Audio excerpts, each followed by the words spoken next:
You're now listening to Rust Reviews. That was okay. Okay. You want to try it again? Okay. Hey, you haven't listened, right? No. I mean, So how much I usually put a little bit of this in, like the conversation around it. okay. And then we kind of laugh at each other. Like, ha ha ha. All right, so now I'm gonna say it one more time. What do you think? All right, here we go. You are now listening to Rust Reviews. How's that one? How's that one?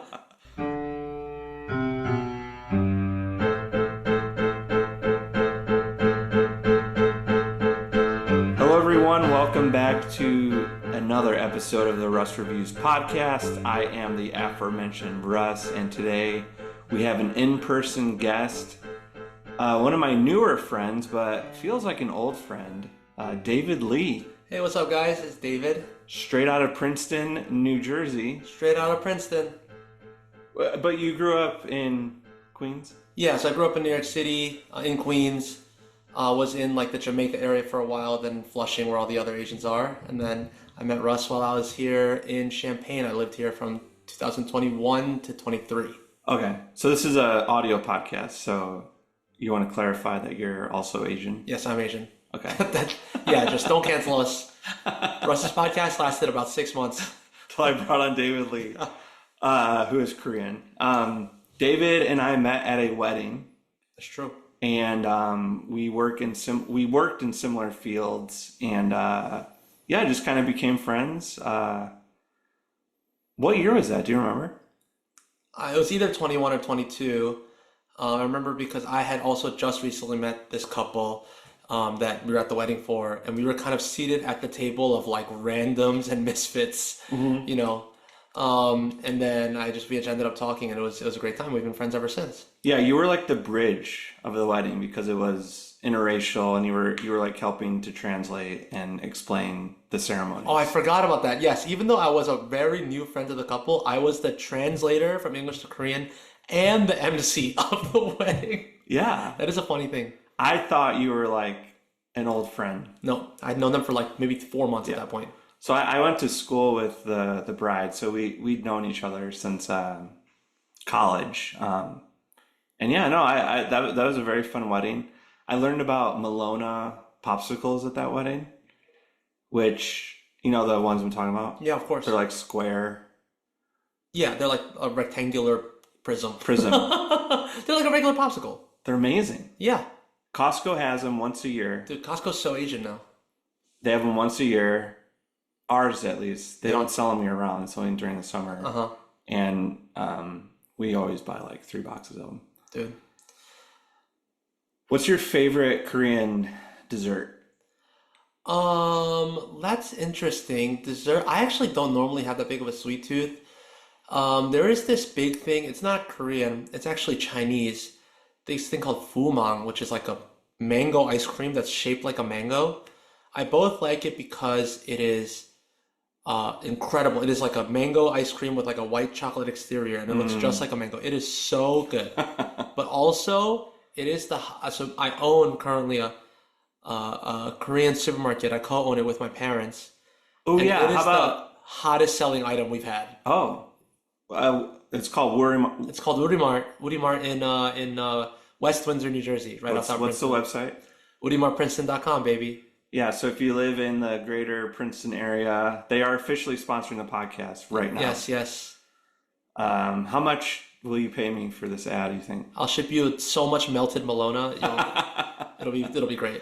I've had the privilege of doing some design for Wurimart. I'm saying that so bad. That's fine. That's totally fine. And it's been fun. It's cool to see all the different grocery items, and I haven't learned any Korean, but I've learned Korean typography, which is fun. Like we had to pick a font that we liked better than the template and stuff. So yeah, and then how's the store doing?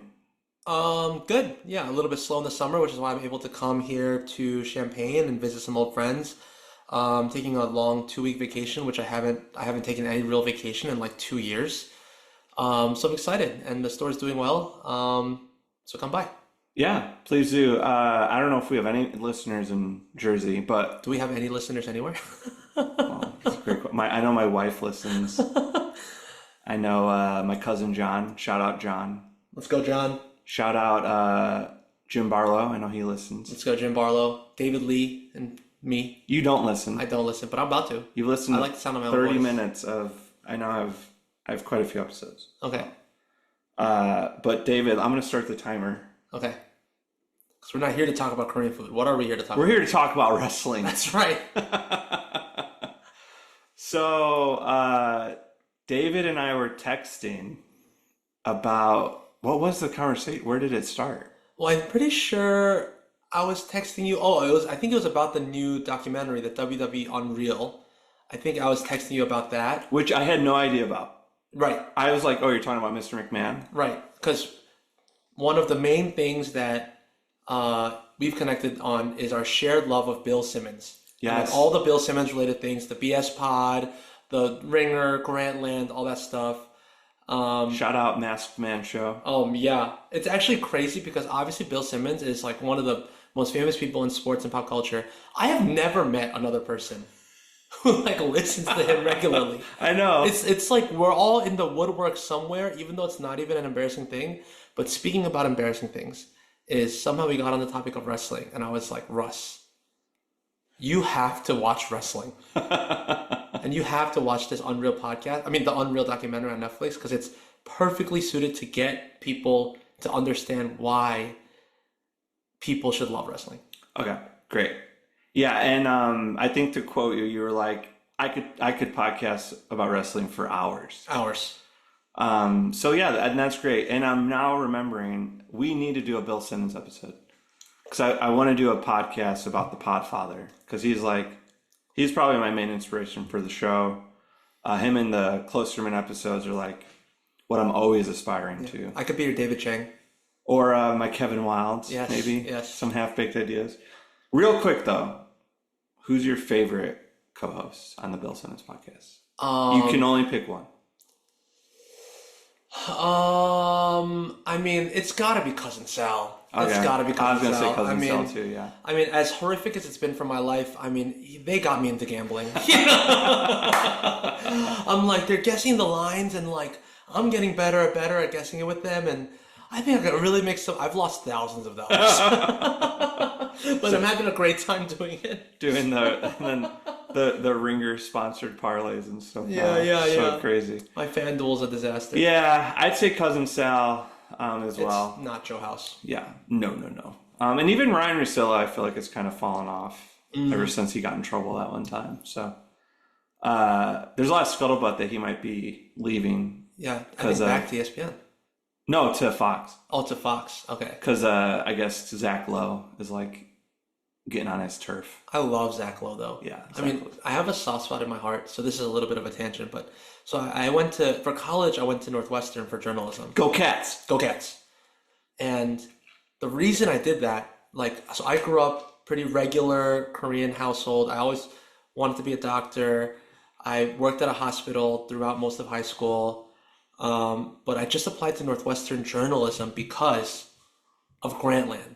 Oh, cool. Yeah, because I would listen to, so I would read those articles, and I would have so much fun with Bill Simmons and the footnotes back when his fingers used to work. And I was like, I would love to watch sports and get paid just to have, I wanted to just hang out with those people and be part of that squad. And then I ended up getting into that program and changed my life. Yeah. Oh, that's wonderful. I don't think I knew the full extent of that. I knew we both liked Grantland. And you were so excited that the footnotes came back to the Ringer. Yeah, so they don't use them as much as I would have hoped. Yeah. So I used to work for a nonprofit where I had a regular newsletter, and everyone thought I was revolutionary because all my newsletters had footnotes. Yeah, they were funny footnotes. Yeah. They were excellent. We have to shout out Chad Frank. If you're listening, Chad, he's the other Bill Simmons fan I know. Oh, there's more of us. It's the most listened to sports podcast of all time. Why don't we know any of these people? I don't know, dude. It's crazy. So yeah, we'll have to do a BS pod. There is someone already doing this, the Bill Simmons podcast. Really? Yeah, and he has an ex, but he's very negative these days. Okay, so again, the reason we're talking about Bill Simmons so much is because Bill Simmons executive produced the Mr. McMahon podcast. Yes, and Cousin Sal and him are huge wrestling fans. Correct. David Shoemaker. So yeah, that's where this started. But how about we go back to the beginning of how we got into wrestling? Because we're a little bit of an age gap. So I'll start first. I got into it. My earliest memories were like the little toys from the 90s, the like plastic ones that were not anatomically accurate, you know? In what way? They're just like, they looked like very little people, you know? They were like they look like toys, where nowadays they look like realistic humans. But my first memory was Undertaker and Paul Bearer. And just being like so scared, but also like, this is the coolest thing I've ever seen in my life. And I feel like Hulk Hogan must have been there, Macho Man Randy Savage, the like Slim Jim commercials, all of it. Ultimate Warrior. So that was like, I don't have a lot of memories of that, but those were like the first images I could conjure up. And then the toys were just like great. And if a friend of mine had those toys, I was always like playing with those. Like, because I never had any. I don't know why. My parents probably had a reason to not buy them for me. But when I really got into it was Attitude Era. Of course. Fourth grade, Stone Cold Steve Austin, Triple H. But really was the WCW versus WWE, that whole rivalry. And I have to admit, I was a WCW guy. Oh, wow. On the losing side. Yeah. And I think this goes back to my Enneagram. So, you know about Enneagram? Of course. Please tie that together for me. So I tend to be a 4 sometimes. I fluctuate between 4 and 8. I see. So you want to be contrarian. Yes. Yes. You want to root for the underdog. I call it being hipster. I see. And I felt like WCW and NWO, they were the hipster option. Certainly. And that's kind of where like my Hulk Hogan was, that like that era, you know, when he was black, wearing all black, wearing black, betrayed like WWE, betrayed Vince McMahon, like Hollywood Hulk Hogan. Yeah, I loved it. I thought that was so, I don't know, just like the whole, I've always been drawn to like anti-authoritarianism. And I think even like the music I listen to, like Rage and a lot of the pop punk and stuff, like Blink and Parents Stink, The Man Stinks, Corporations Stink. There was something about that with Hulk Hogan that was just very appealing. And I was very much like NWO, D-Generation X later on. Like, so I grew up in that whole era up until like through 8th grade. Who was your favorite wrestler? Who was the guy that you popped for the most? You heard his music, you just lost your mind. It would be Mick Foley, probably. Okay. Wow. Yeah. And I just say that because I read his book as a kid. I got his autobiography. And to me, that was like, he was just the best. He had the most insane matches. He was in ECW for a little bit. But I just have like very vivid memories of that Royal Rumble, I think. I forget. It was the one with the taxi cab. Like him and Triple H had a no holds barred match. And I just was like so impressed by what he was willing to do for the show. The amount of punishment he was willing to get inflicted on him. Yeah, but it was like, it was a great show. It was him and I like the storylines in hindsight. I don't think were that great, but honestly, I fluctuate between him and Stone Cold. Like, because I was just a Stone Cold kid. Like, we grew up in that era. We would all do Stone Cold stunners on each other. We would all. I remember, not to interrupt, but I remember my brother. So my brother's 8 years older than me. And I just remember constantly discussing with him because I was so confused. I was like, how does the Stone Cold Stunner hurt you? Like, what is the movement that is inflicting pain and causing the recipient of the Stone Cold Stunner to do like 3 backflips? You know what I mean? And to this day, I haven't really figured it out. I just had learned, obviously there's a huge element of suspension of disbelief. But when I was 7 and watching it and not having to suspend anything, just fully believing it, I was like, I don't know. Like, I would do it to one of my friends, and I'd be like, I must be doing it wrong because my friend is perfectly fine. Right. Now, the pedigree, Triple H's finisher, I had the opposite question of like, how does this not kill every person that he does this to? Because that just seems so dangerous, you know? Yes. So yeah, let's stop with my story for 8th grade because I did stop watching, and we're going to talk about that a little bit. But how did you get into WWE? I mean, similarly, I got into it as a kid. So again, my brother, he's 8 years older than me, and so I just started watching a lot of the stuff that he watched and doing a lot of the stuff that he did. And so we grew up huge fans. So I'm 30 now, so I was born in 95. And so I grew Oh, up. so I'm your brother's age because I'm 8 years older. Oh than you. yeah, 87. Yeah. Okay, yeah. And so I grew up, and by the time I was getting into it, it was The Rock, Stone Cold was like kind of like right when I first started. Oh, great. So those guys were like your Undertaker, Yes. Hulk Hogan. I mean, Undertaker was still there. Hulk Hogan wasn't yeah, as much. He's been there eternal. forever. Even like Ric Flair was there for a long time. But the guys I remember that were the most kind of impactful to me are like Eddie Guerrero, Rey Mysterio, Edge, Chris Benoit. Like these people. Oh, so you like the middleweight kind of Yeah, I mean, all those guys high were. flying guys. Yeah, those ones that Jericho were the ones that I was like, oh, like these guys are so cool. I remember Raw used to be on. I lived in New York, so Eastern time from 9 p.m. to 11 p.m. So late. But I was like 8, so like my parents would not let me stay up till 11. Same. And it started at 8 for me. 8 o'clock, and my mom was like, no, it's too late. You can't. I believe, if I remember correctly, on Wednesdays they re-aired Raw on Telemundo from 8 to 10 or 7 to 9 at an earlier time in Spanish. Oh, wow. And so I would watch on 2 days late the Spanish Raw in full every week. It was incredible, actually. That's an interesting point because with the Mr. McMahon documentary, did you watch that? Of course.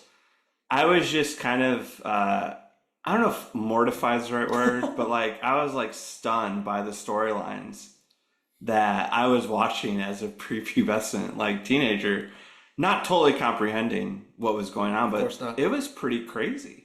I mean, my favorite one, it's so funny because Rey Mysterio's son, Dominic, is now a WWE wrestler. He's actually incredible. Yeah, they had a cool storyline recently. Yeah, yes. But I remember as a kid, when Dominic he's probably about my age. Right. As a kid, so Rey Mysterio and Eddie Guerrero had this feud where Eddie Guerrero said, your wife cheated with me. Dominic is my son. Oh my gosh. And then that went for a long time, over months and months, and it culminated at a pay-per-view in a ladder match. So a ladder match is the prize, usually a championship. Oh, it's a sometimes paternity something else. test? No, so at the top of, hanging above the ring, you have to climb a ladder and retrieve it, was Dominic Mysterio's custody papers. And the winner of the match became his father. That's so crazy. And so I remember legit being moved, like almost to tears when Rey Mysterio regained fatherhood, like custody of his own son. That's nuts. Yeah, and even like it was funny in the doc, like scenes they were just asking Stephanie McMahon about all these crazy stories she was in, and she was just like, I felt kind of bad for her, like, you know, when you're trying to please your parent, like you don't always know, you can't really always tell in the moment, like, yeah, hindsight's 20/20, but in hindsight, some of those storylines were nuts between Yes. her and Triple H and her dad, and Yeah, lots of infidelity, lots of like, so Vince McMahon obviously was the owner and CEO of WWE, and like her own daughter was being like portrayed as some like harlot who's Yeah. like sleeping around basically with Yeah. all these different people. It's just insane. but he was like so committed to the show, like he's like, if it's good for the crowd, it's good for us. Oh, it's pretty good. Let's do it. Pretty good Thanks. impression. Before we get into Vince McMahon, because I do like your take on this, I stopped watching in 8th grade because I got what I call too cool for school. Mm-hmm. So, but I think the true story was a story of disappointment. So, all of 8th grade, this kid, I won't say his name, promised me he was going to take me to SmackDown. I'll say during the end of the school year. Promised me. I had to like beg my mom to let me go, and I worked it out where she would let me go. And the day keeps getting closer. Every day I go, hey, am I still going to SmackDown with you? He's like, yep. Am I still going to SmackDown with you? Yep. Day before, it's like April or May. We're about to graduate 8th grade. He goes, hey, we're not going to SmackDown. Wow. It's like, what? What are you talking about? It's like, we're not going. I'm like, we're not going. Did he go? I don't remember. I don't think he ever was going. I see. I think he was lying to me for a year. Try to be cool. Yeah. Yeah. Win my favor. And that, I don't know, it just really kind of took the wind out of my sails. But also, the Attitude Era was ending. It was right around when Stone Cold just kind of disappeared from the face of the earth. Because I guess he was dying on the inside. He had neck injuries that prevented him from wrestling. And I don't know, I just felt like, you know, the era was ending. I didn't know that as a kid per se, but you can like feel these things almost. And I think once Stone Cold left, and I'm having a hard time remembering, but I even feel like they were trying to make Triple H into a baby face or something. I forget, but I just was losing interest, losing steam, and then I don't know, I was just like in the calculation of life, I was like, I don't know if girls like guys that are into wrestling. And as a freshman in high school, I was all about curating myself to like get a girlfriend, so that had to go. How did that turn out? How was high school Russ? I switched from pro wrestling to acoustic guitars. Oh, that's a good switch. That's a calculated switch. Thank you. Yeah, it went. Oh yeah, were you popular in high school? I always had girlfriends. Wow, that was my mistake. I was watching too much wrestling. Yep. I don't know if I was popular. I was like friends. I knew everyone, but I don't know if I was friends with any of them necessarily. All right, that's what all the popular kids say, like when they think back on high school. Oh, I didn't have a friend group. I just floated around. Well, but I knew a lot of those kids just didn't like me. Oh, okay. But I had a friend in like every clique. I see. And then sometimes at More girls. Those friends were all girls. I was friends with lots of girls. That's true. When I would try to have birthday parties, it would be so awkward because I was trying to bring together all these friend groups and they just wouldn't talk to each other. I've been to multiple like bachelor parties like that. So painful. Awkward, yep. And even worse when it's high school. Oh, infinitely. Because then you're not drinking. Why did you keep watching? So actually, the funny thing is, I actually also stopped watching around high school for a while. I think it really was like WWE, what I always say, or wrestling in general. AEW is also really great. TNA is great. New Japan is great. ECW, shout out, rest in peace. Rest in peace. You remember New Jack City? No. New Jack, I think that was his name. He was like he would jump like from crazy heights into tables. I was always a WWE purist. So the only ECW I know is even when WWE owned ECW and ran it for a little while. Do you remember Channel 26 in Chicago? No, U? I was never, I did not. You never had TV in your dorm? So there's a channel called the U, and midnight, 11 p.m., they would air ECW. Nice. And it was like, it was crazy. And I was like, this is the best thing I've ever seen in my life. But anyway, tangent. I think so WWE is one of those things where if you don't have friends watching it with you, it's really terrible. Yeah. It's not like Bill Simmons where we can watch from secluded in our own individual bubble and still love it. It's like if someone gets slammed through a table and you're like, oh my God, and you look to your left and you look to your right and you're there by yourself, it kind of is not, it doesn't have the same effect. Yeah. And you're saying this was in high school, not college. Okay. And so in high school, I kind of didn't watch, not because I didn't love it, but because the groups I was in, whatever, it just so happened like no one was watching it, right? No one was into it. But once I got into college, I just remember randomly, I think it was like my sophomore year of college, I'm home on some break and I'm flipping through the channels and I'm watching this random like steel cage match on Raw. And I was immediately brought back in. Oh. It finally occurred to me, and that was when, like, as I was older, I understood, like, oh, it's not that the wrestling is real in terms of, like, they're really competing to win the match, but it is a performance that you're trying to entertain the fans, and the real winner of the match is the performer who can entertain the best. Yeah. And once I really understood that kind of paradigm, I was fully sucked in. Yeah. Well, it's cool to see, like, as you get more in the know, you can like see the people they're trying to push. And it's always interesting to see the people that don't work out, then they get superseded by someone like. But I was curious, who was like your top wrestlers? Because I grew up in, 8 years ahead of you. Well, definitely The Rock. The Rock was the main guy, just the way that he would just verbally rip people apart, but like also like with humor. I just thought he was just the coolest guy of all time. And so it does not surprise me that he's probably the biggest star that the WWE has Yeah. ever produced. Did I, you know him during his heel era? Did you ever watch The Rock when he was a bad guy? yeah, I feel like I've watched him through the whole Okay. phase of up and Because down. I thought that was so cool about The Rock was like getting to watch him go from a heel to a baby face was like it was incredible. And then everyone, even when he was a bad guy, everyone just loved him. You couldn't help but cheer. And I think Vince was just like, well, he's gotta be a baby face. Like we can't. He's too lovable. I mean now, actually recently, so now The Rock is actually on the board of WWE, of TKO, which is the parent company that owns WWE and UFC. And so now, because he's kind of like the authority figure, he is the bad guy when he is rarely on Because television. he likes it. He likes being the heel. I think he enjoys it just as an actor. I think. I don't know if that's true. That may or may not be true, but certainly that's kind of the only role he can do Right. because they know he's just too powerful Right. in real life. So anyway, the way that wrestling blends like real life, like it is unpredictable how fans will react to a certain character or a certain promo. And the way that the fans react actually determines what happens in the ring and who becomes popular and who is the champion. And just that blend of reality and fiction I just love it. Okay.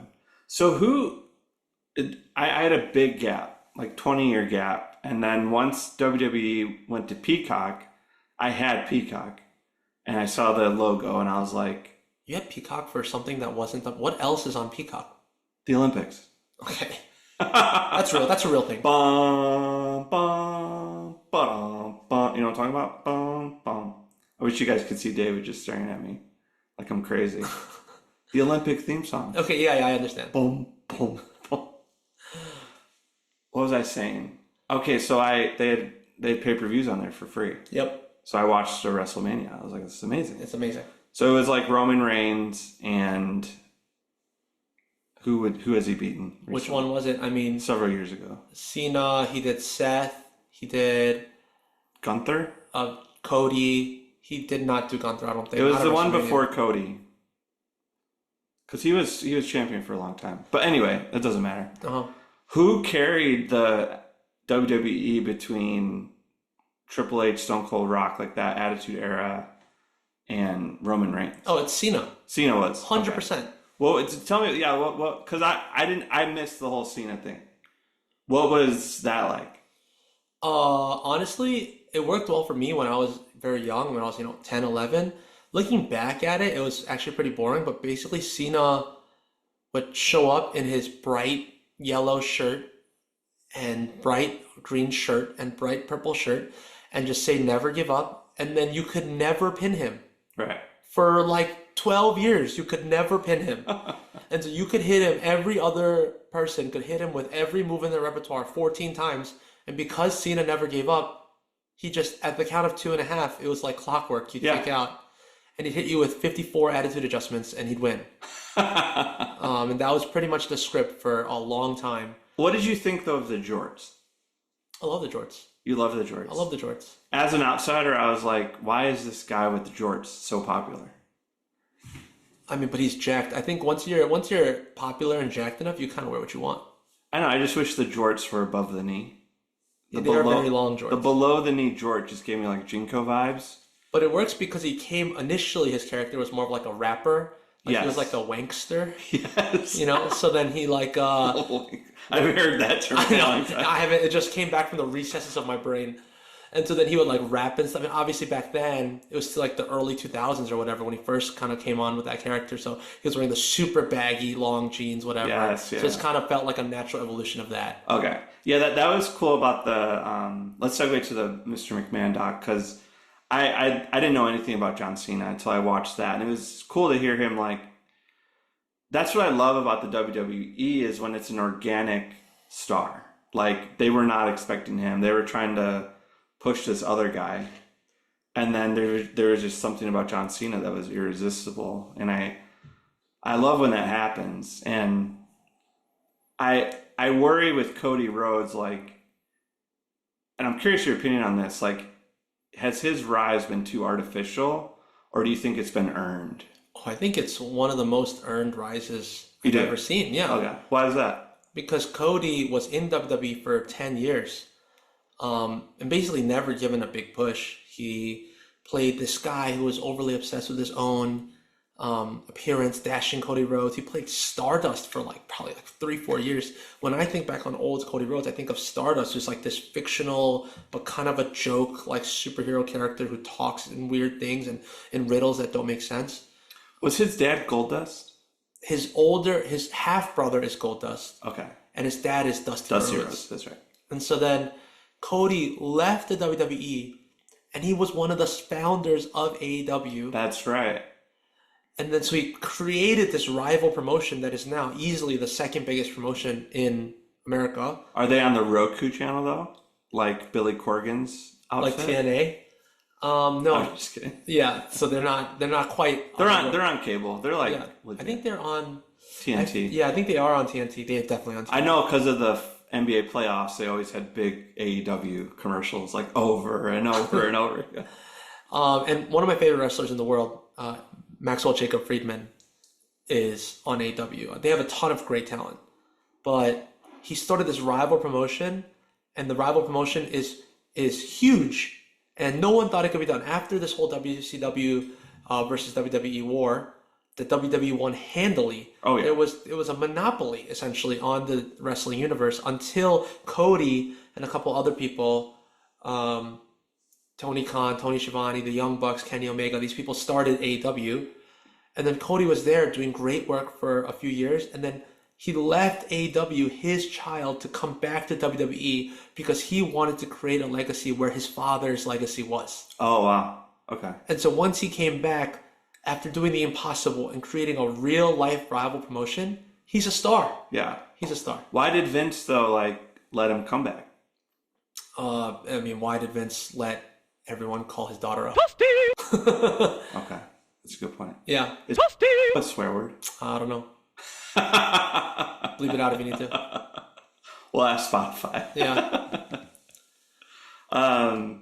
That's a great point. I hadn't thought of that. I just thought of him as, I guess the easy caricature is nepotism. Like, oh, well, he was Dusty's kid, so he had a leg up. But hearing it from that angle, I think makes a lot of sense. But we're kind of talking a lot about the McMahon documentary, and Vince McMahon's no longer part of the WWE. Pretty much. I mean, there's rumors here and there, but more or less he's uninvolved. And that documentary is great. It's like a great kind of litigation of his legacy, and I thought it was pretty fair and really interesting. And Bill Simmons did it, so it's perfect. Yeah. What do you had a great take though. You said this is the best the WWE has been because Vince is gone now. And I was like, whoa, he invented the Attitude Era. Like Hulk Hogan, Andre the Giant, like he's written all, like he grandfathered all these amazing, The Undertaker, like you think it's the best ever? I think WWE right now is the best that it's been in that I could remember. And people can fight me about it and people can romanticize the past. But right now you have a group of people led by Triple H, who's the chief creative officer of WWE. But certainly there's a whole group of writers and executives that are creating these storylines. And before, Vince McMahon was like kind of monopolizing everything, and he was definitely known to be a huge micromanager, and that's very evident in the documentary as well. And so now that you have this team really creating all these storylines, everything just makes so much more sense. It's not being run by one tastemaker, but also, I mean, I can come through with some hot takes, but like, please, how good was Bill Belichick at coaching the last couple of years? Or how good is he? We'll see how he is at UNC now. Like, how good can you be as you approach your 70s? Yeah. If you're excellent at something in your 30s, 40s, 50s, 70s is just a different game. and your brain just isn't working the same way, and your ability to connect with audiences, which is the core of what wrestling is going to be different as you yourself become more distant from what your audience is, and as you spend more of your life as a multi-billionaire, Right. you just become like your ability to create compelling stories to the average person is gonna change. Right. And he could always like rest on his laurels of like, well, I grew up in the trailer parks, like I grew up poor, but once you haven't been that for a long time, like when that's your audience, a lot of times it is, a lot of the WWE fan base is lower income, and I don't know if that's true anymore, but that's like the stereotype, right?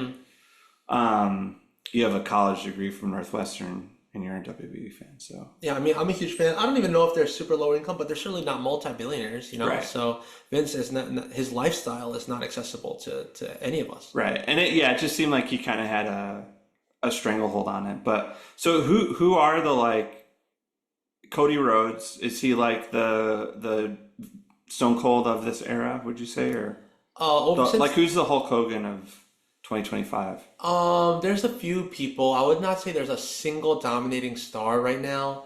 I mean, Cody Rhodes is currently the WWE champion, as of about a couple weeks ago during SummerSlam. Who did he beat? John Cena. Oh, that's right, because John Cena got it at WrestleMania. Correct. So Cena is doing his retirement tour. So all of 2025, he's wrestling. He has a ton of dates. I think it was something like 50 dates or something that he's doing throughout this calendar year, which at the end of December, he will do his last match. And so that's kind of been the main theme of this year is John Cena kind of one last run with whoever. Will he lose his last match? Almost certainly, yeah. Or will they just make it not for a belt? I mean, it won't. I don't know what the storyline will be, but he will lose his last match. That's the tradition, right? Because John Cena, anyone who's a legend, they're strong. They're viewed as strong. And so what you want to do is you want to go out on your back, which means like as you retire, as you exit the company, you want to push another star, a younger person. And so whoever they have that they want to push, they'll be like, let's say one of the new guys like Braun Breaker or something beats John Cena in his last match. Then after Cena retires, Braun can get on the mic and say, "I've retired Cena." Okay. And it's helpful for his rising star. Are we past that? Because Roman Reigns was probably the last like.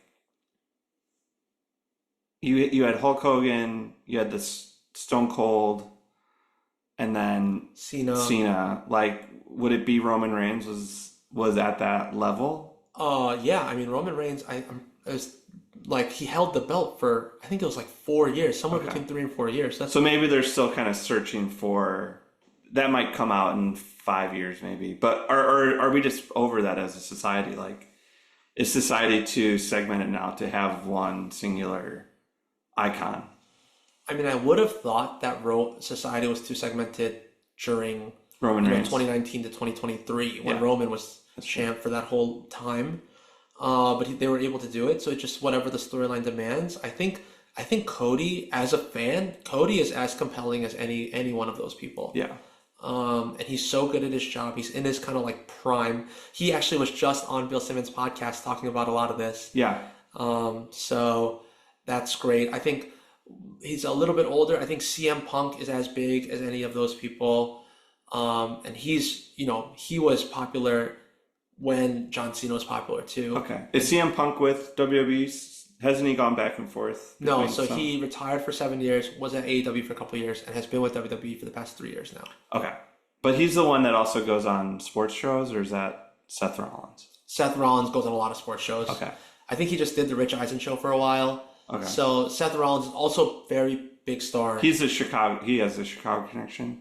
Don't both those guys have Chicago connections? So CM Punk is the big Chicago guy. He'll wear the 4 stars on his trunks and everything. That's right. He loves Chicago. Every time he does anything major, I feel like he's come back like 10 times at this point. It's always at the United Center, I feel like. And people lose their minds. He loves Chicago. Seth Rollins is from Iowa. Okay. Which I guess is close enough. But he's a Bears fan because when I went to the Colts-Bears game, he was there.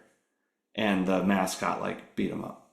I see. That's pretty funny. Yeah, because he busted out a Bears jersey, and then the mascot pushed him over the stands. That's incredible. Yeah, Pat McAfee was there too. It was pretty fun.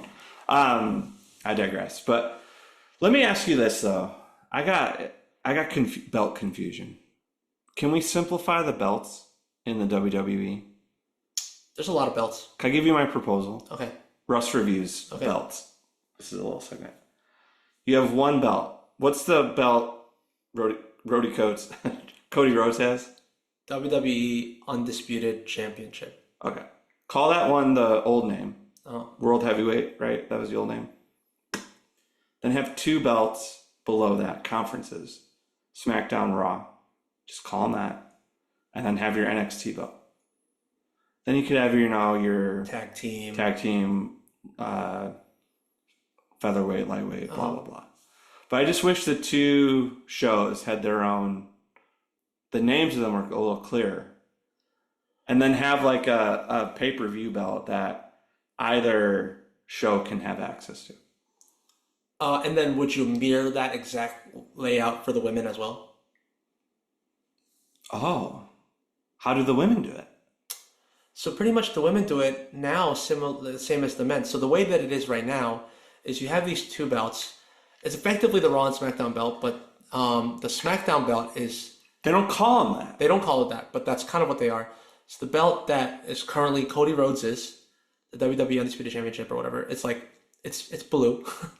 And it is easily the most important belt. Because it's Cody Rhodes is the most important guy, and before him, Cena was the most important guy. Yeah, and if you look on the website, like that's the one that goes back.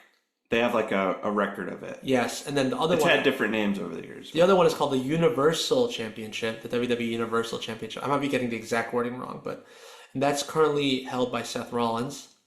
And he took it off of Gunther. Oh, He took it yeah, off of yeah. CM Punk. That was like a huge... That made like ESPN headlines. Right. So CM Punk defeated Gunther at SummerSlam, and then Seth Rollins cashed in his Money in the Bank. These are all, if you don't know that stuff, this is too much. Real quickly, just explain to people the Money in the Bank. Oh my gosh. Just 1 minute, one minute.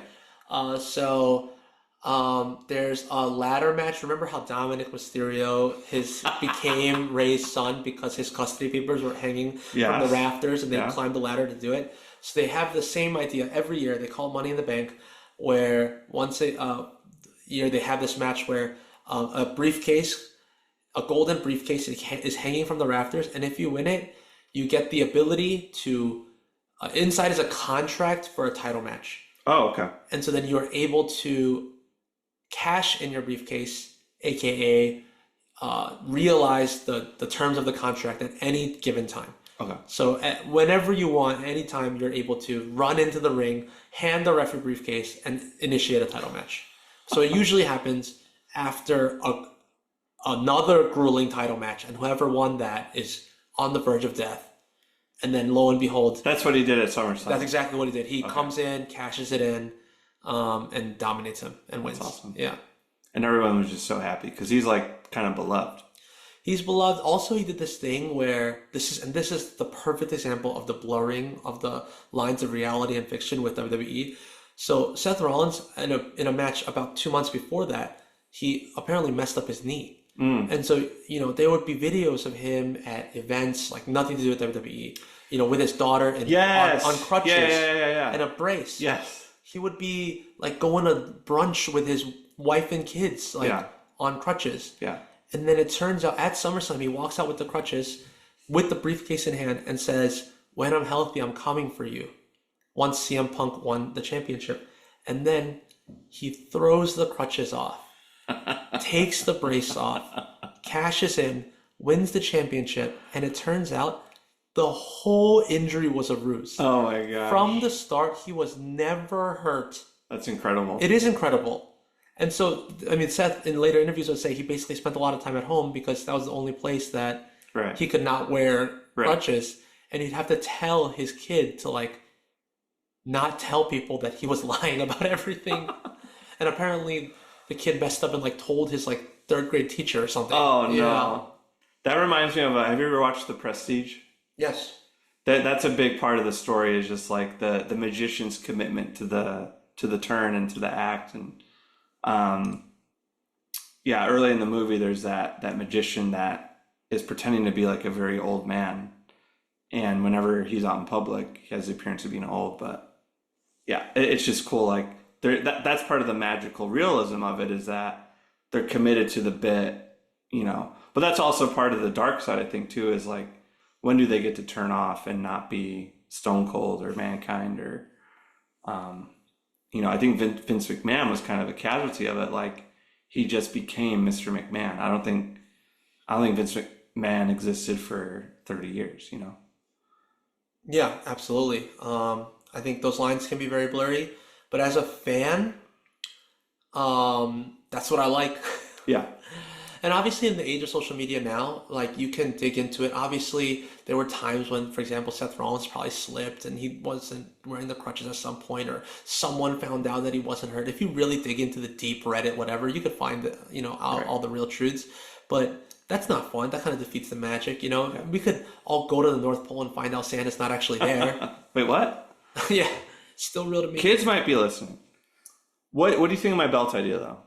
Out of 10 belts, what would you review my belt idea? Out of using belts out of 10? Yeah, out of 10. I would give your belt idea 6 belts out of 10. 6? 6 belts. David. Because I would give it 10 out of 10. 10 out of 10 belts. That was my idea. You're saying there's too many belts. I'm saying the belts aren't branded in a way that makes any sense. I would 100% agree with that. If we're talking about changing the names of the belts to make them better, I give that idea 10 out of 10 belts. Okay. So you would have the Raw men's champion, the Raw women's champion, the SmackDown men's, SmackDown women's, and then what's the Cody Rhodes one called? WWE Undisputed Yeah, I don't like Champ. The one thing I don't like I just about love World Heavyweight Champion. There's something about that that's so iconic. the thing I don't like about the Undisputed Championship is technically it's very disputed, right? Because Yeah. there's also a Raw champion. Right. So it's in the storyline. I know that for the past while, the SmackDown champion has been the more kind of touted person, but in theory, it's Wait, on equal footing as the Pause. Raw. For real? Yeah. Because that's SmackDown was like second fiddle to Raw forever. Yeah, it just so happens right now that that's been the case for a little while. Wow, that's Yeah. awesome. Because I could only watch SmackDown because it was on network TV. I could not watch Raw because it was on cable. Well, now they go back and forth all the time. It's not even like they even have the draft where they'll draft people from SmackDown to Raw and Raw to SmackDown. But then at the end of the day, they all go back and forth anyway. So it's Yeah. kind of stupid. It's just whatever is necessary to further whatever storylines they have next. Okay. Yeah, I just think like they're trying to get back into it in through Peacock. I was so confused. The amount of time I spent reading about the belts is embarrassing. Because I was just like, what in the world is going on with all these belts? There are a lot of belts. I think the main thing to know is each show has an A-tier belt and a B-tier belt and a tag team belt. Okay. And that's basically all you need to know. And that's true for the men and the women. Okay. Got it. Now, for Billy Corgan's outfit, TNA. he says they have the oldest belt. Do you know what that would mean? I mean, that could be true. I don't know. Okay. So you don't know. I don't follow too much. I follow the Smashing Pumpkins probably more than I do TNA. All I know about TNA is they recently... They're on tour in Europe right now. I'm so jealous. So, I mean, that's... I know they let AJ Styles, who's currently signed with WWE, they let him go back to do one of their last shows there. Okay. But I don't know too much about what's going on in that. If you're listening and you know about TNA and what I'm saying, please leave a comment. I mean, I would assume if you're still listening at this point, you love TNA. The odds are, like, the amount of just inside baseball, inside wrestling we've done over the past, 30 minutes has been insane. Yeah, Megan won't listen to this one. It's okay. She'll be a hard out after 3 minutes. This is an extension of how watching wrestling, just repelled all girls from my life. This is just an audio extension of that same idea. If my wife is still listening, I just want her to know I love her very much. Thank you for listening, Megan. Please leave a comment. Because it's surely not an act of recreation. It's an act of commitment to your marriage. Yeah. Well, and I would say as my wife, if she had a podcast, I would leave a comment on every episode. She hasn't left a single comment. So maybe she could leave a comment on this one if she's listening. Okay. But she's probably not listening. David, let's wrap up with... Well, did you have anything else you wanted to hit on? I think wrestling's cool. I think a lot of people give it a bad rap because, oh, don't you know wrestling's fake? But I think people should really give it a try. Oh, the one other thing I want to say about wrestling is it is single-handedly the best live event experience I've ever had. Oh, I've never been. You know what it is? It's because of the audience. What have you been to, by the way? I've been to a Royal Rumble. What, you went to a pay-per-view? Yeah, it was Louisville. Yeah, it Whoa, was amazing. that's cool. Brock Lesnar came out and won that one. It wasn't a great Rumble, but it was a great event. And I've been to two pay-per-views. I went to Fastlane a while ago in Milwaukee. Okay, And then I went to a couple Raws and SmackDown Surround. okay, I went to one in MSG, Madison Square Garden. That was incredible. I've been to like maybe 10 or so WWE events. that's a bucket list. Like I need to see a SmackDown or Raw before I pass Oh, on. we can make that happen. Yeah, I've also been to an AEW event in Grand Slam in Flushing Meadows Park. ideally Indianapolis. That'd Yeah. be the easiest for me. I think they just signed something where they'll be in Indianapolis a lot Yeah. over the next few years. Yeah, Pat McAfee probably has Yeah. something to do with that. But that makes sense. I think it's because all the fans that go to these live events, first of all, we've all been bullied egregiously. Oh, I know where you're going. But Okay. also, we're all in on the same inside joke. You know what I Yeah. mean? It's like, it's cool because it's like a sporting event and we're watching unbelievable displays of storytelling and athleticism and we know it's legit. But also, we know that the outside world at large does not get it. Right. And they think we're losers. It's like LARPing or Yeah, yeah. something. You know what I Yeah. mean?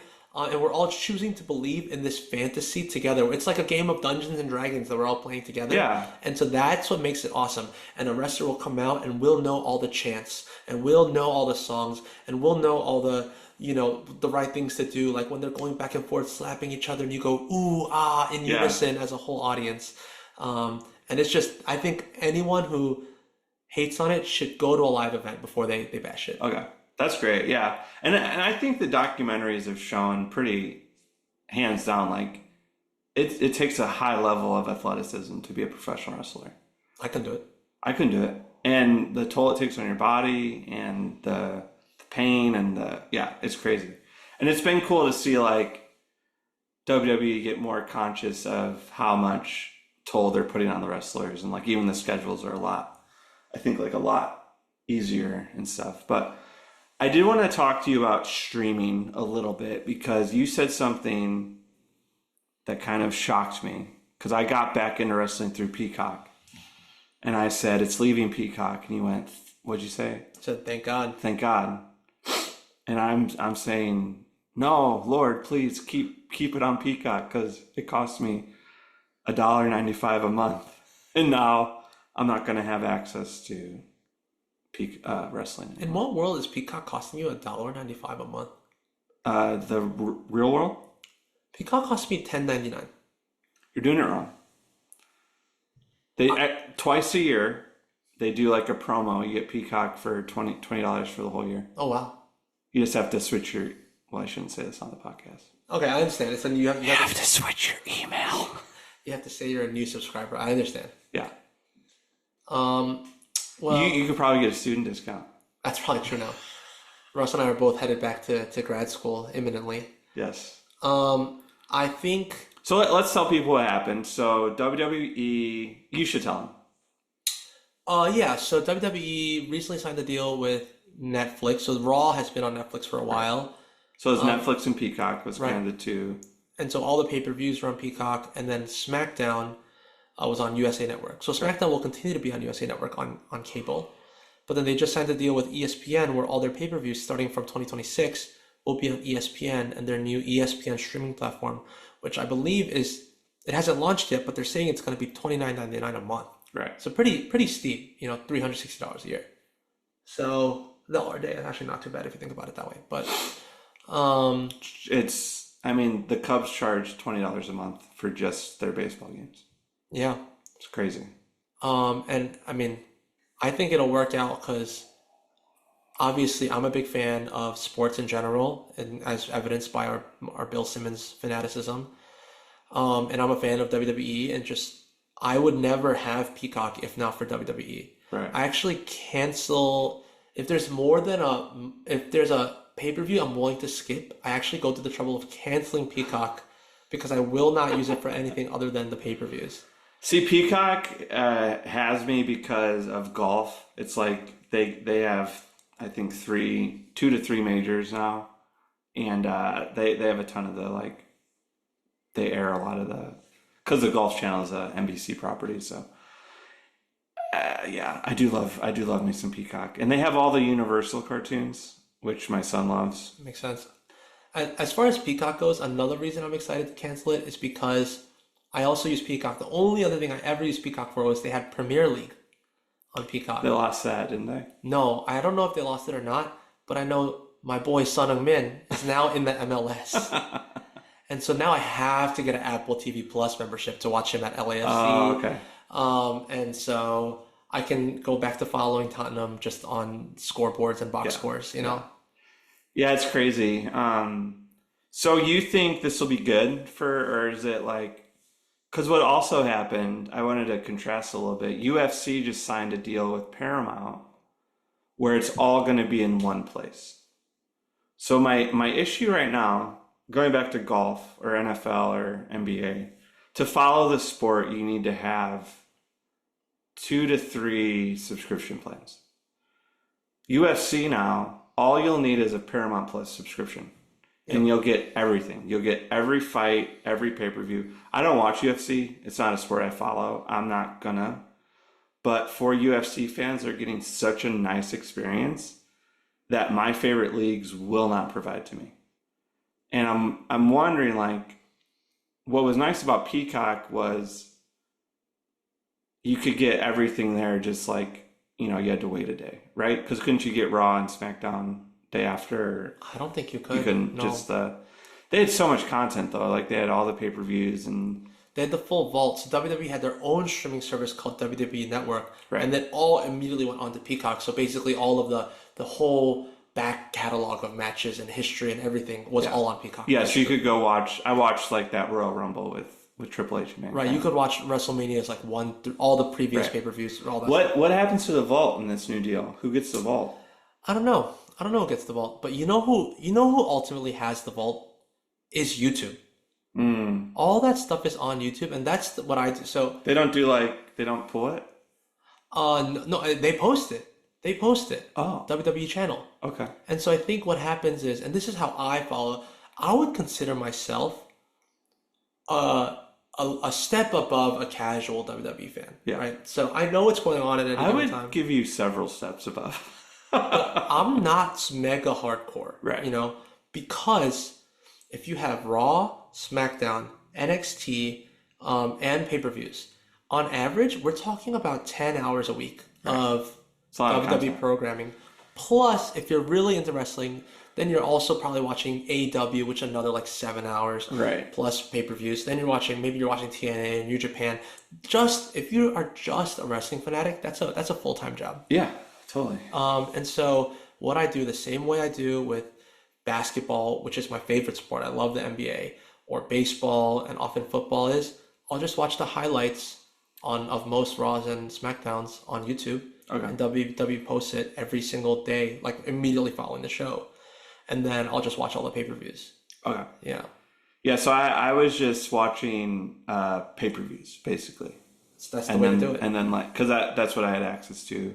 I just feel frustrated with sports right now because it just feels impossible to watch things unless you're willing to pay a lot of money every month. And it's like, what excites me about even what UFC is doing and what I love about the NFL is there's a commitment regionally to broadcast.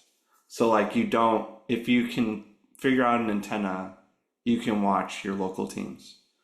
NFL is the only major league doing that. Like Cubs, you can't watch the Cubs anymore. You can't watch the Sox anymore. You can't watch the Bulls anymore. Just the Bears. UFC is going to start putting some stuff on CBS, and I think that's going to really help the sport grow. And I wish WWE would be following that pattern of like, let's put our stuff on broadcast too in some avenues, because my generation, we all grew up with Saturday morning wrestling, and I just feel like it's a missed opportunity. Like, is there a free venue like YouTube, which I think is like for kids the new Channel 32 or whatever. Of course. Um, why aren't they capitalizing on that? But maybe they are. Maybe what you're saying is true. Like YouTube is where a lot of like where are young people going to be watching? I don't think they're going to be getting the ESPN app. I mean, I think the ESPN app is going to be very popular when it launches, You but I do? think, yeah, it's on YouTube. It's how all of these stars have their own podcasts or their own alternate programming or like reality shows or Yeah. other stuff.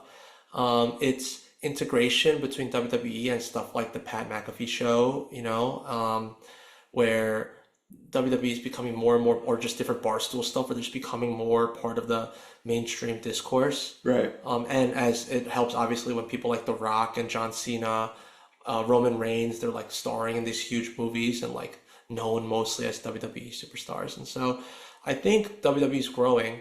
I know this is a little side tangent. So WWE and UFC, their parent company TKO, they IPO'd about a year and a half ago Right. at $100 a share. As a symbolic gesture How of much did you fandom, buy? I bought one share. Good for you. I should have bought more. It is the single best performing stock in my entire portfolio. If I was a gambler and I just bet everything on WWE like I should have, You should I'd put be your rich. DraftKings money towards That's true. your TKO stock. Yeah, I should have listened a little bit more to Triple H and a little bit less Do you want to to know my best Bill performing Simmons. one? Tesla. No, I don't have any Tesla. Nintendo. Oh wow, look at you.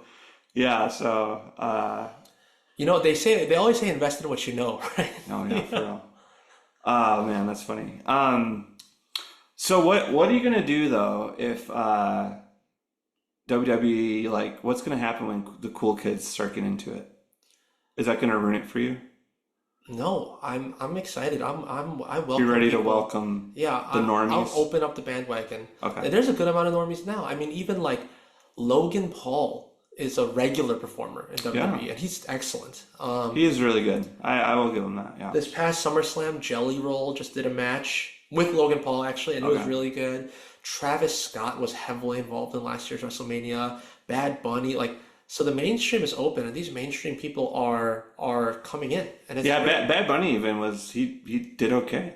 He did excellent. Yeah. So it's the same thing as like There's a weird Fortnite WWE overlap I'm noticing because I feel like all these guys have Fortnite connections. 100%. I mean, 12-year-old boys is where the money's at, I guess. I guess that's always been true, right? Yeah. That was true for both of us growing up. Willing to spend money on frivolous things. Or get your parents to. 100%. Dad, I'll tell you I love you if you take me to Raw's War. I remember spending up. I still play this So game. you're not a gatekeeper. Oh, absolutely not. Okay. Yeah, the doors are wide open. If anything, I'm just ready for people to stop being like, David, you're so lame, it's fake. I'm like, dude, I know it's fake. Yeah, I feel like people don't even say that anymore as much as they used You're to. hanging around with better people than I am. Yeah. What were we gonna say though? I interrupted you. Bad quality for a podcast host. I don't remember. It's okay. You said growing up, I would play. Oh, League of Legends. Okay. And we did this thing where I didn't have any money as like a 12-year-old kid playing League of Legends, and so they let you buy in-game, skins and materials using Subway gift cards. They had some weird partnership with Subway, and so I would just go to the nearest Subway, buy like a $50 gift card like in cash from like Saved Up Allowance, and then use it all and blow it all on stupid League of Legends skins. Gosh, that's incredible. Yeah, so WWE, Fortnite is now the equivalent. That's like crypto before crypto, almost. Yeah, now it's all Pokemon cards. Wait, really?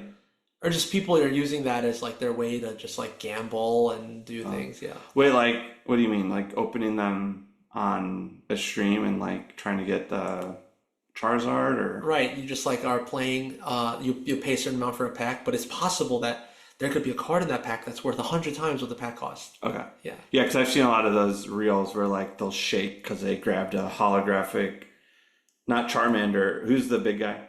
Charizard's the Charizard. Yeah. Yeah. Oh, someone's at the door. Okay. We gotta go. Wow. Oh, they really want to get inside. Listen, I'm coming. Must be the UPS guy. How many times should I let this ring? Maybe he'll just leave. No, I think they really want to get in the Okay. house. Oh no, how do I turn this off? Gosh. Well, everyone, that doorbell was actually my alarm sound effect. Wasn't that fun? That was pretty fun. That was 1 hour of, I'd say not unhinged, but pretty hinged WWE talk. Yeah, pretty hinged. That was so hinged. It's like a sliding door. To close the episode, though, David, I like to do out of 10. So I want to out of 10 Stone Cold Steve Austin vests. What would you give professional wrestling? Right now, I would give professional wrestling 8 Stone Cold vests with no shirt underneath. Out of And 10. little black underpants Black underpants and some knee pads and some ice cold beers, baby. Why did that look so cool? I think we could try it. I think it'll look cool. I think if I wore that today, I would not look cool. Russ has been on a weight loss journey these past few days, this past few weeks. Shout out to the losers, my weight loss friends. Yeah. So yeah, I think he could rock a vest right now. All right, I'm gonna give it 7. I'm going one less vest because I wish there was an all-in-one platform where you could get all the WWE content. And you could call it WWE 1 or something. Plus. Yeah, WWE Plus, where you can watch Raw live, watch SmackDown live, and watch your pay-per-views. And NXT. As a fan, I would be a huge fan, but... And I just wish every league would do this for us, so you can just pick the league you like, pay $15 a month, and call it good. That's the dream. Maybe someday. Yeah. Well, David, thank you so much for being my guest. It was amazing. Do you want to do Bill Simmons next? Yeah, let's do it. Let's All do right. it right now. Good luck in school, brother. You too. All right, brother. See you later. Aren't you going to do a wrestling impression? I'm not gonna do that. All The right. impressions are not my strong suit. All right, brother. Well, snip into a Slim Jim. Oh, yeah. That was really good.